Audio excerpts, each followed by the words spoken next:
Is how to plant out your Brukale. Now I sowed these Brukale way back in, I think, about March time. I showed you how to prick them out, and I pricked one seedling out into 3-inch pots, and now they've been growing beautifully in the greenhouse, and now they're ready to go out into the big wide world. So I've got 3 trays here.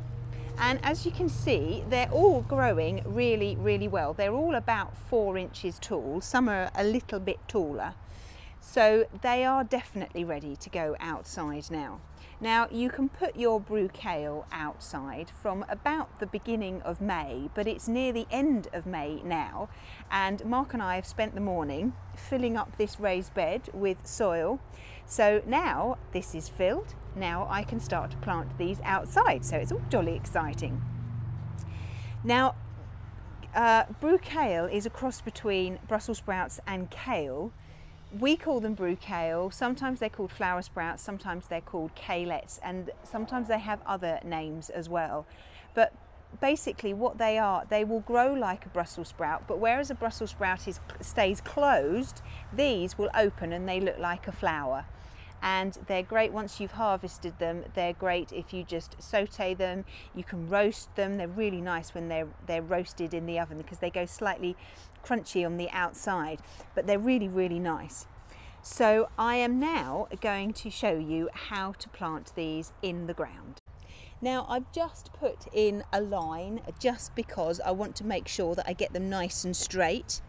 Now these will go in the soil, and you will need to space each plant about 6 to 9 inches apart from each other, and most probably will do about the length of the entire trowel from one end to the other, which is about 8 inches, I think.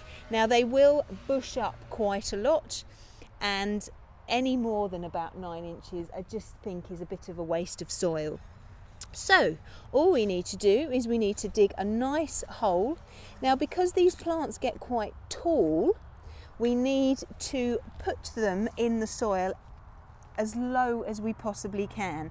Now you can most probably see, let me just remove that, you can most probably see that it's already starting to wobble. Now when we did plant these little seedlings into the 3-inch pots, we did put them down really quite low, but as they've grown, they're starting to wobble. So to stop them from wobbling, we need to put them in this soil low again. So to get the plant out of the pot, all you need to do is to put 2 fingers round the plant, gently hold it, turn it upside down, tap it on its bottom, and the pot should come off.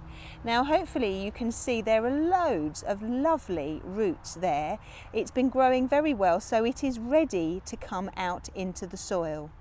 Now I'm going to put it into the hole that I've dug, and I'm going to put it down so that you had the baby leaves, which have actually disappeared now, and now the 2 lots of leaves on the bottom, which one has started to go a little bit yellow, but if that happens, don't worry about that. It just means that it needs a bit more space. I'm going to put it down so that it's about half an inch above the soil that it's in at the moment. Okay, it might even go in slightly deeper. So pop it in the hole and then bring the soil around it and then firm it in really well.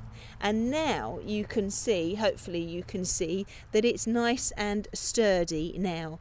So when it starts to grow up, it won't get quite, it will still get a little bit wobbly because that's the nature of Brukale. They do tend to sort of get a bit wobbly every now and then. You don't need to stake them, or you shouldn't need to stake them. But as long as you've firmed it in well, then it should be absolutely fine. So the length of the trowel, roughly, and then I'll dig another hole and then I'll put the next one in. So I'll carry on popping these in. Obviously I'm going to have more than one line, and if you do have more than one line, again I would suggest about 9 inches between each line. It just gives their roots space to spread, and it also means that you can get down in between and weed. So I'll carry on with these, and when I've finished I will show you. Well, I've managed to get them all in.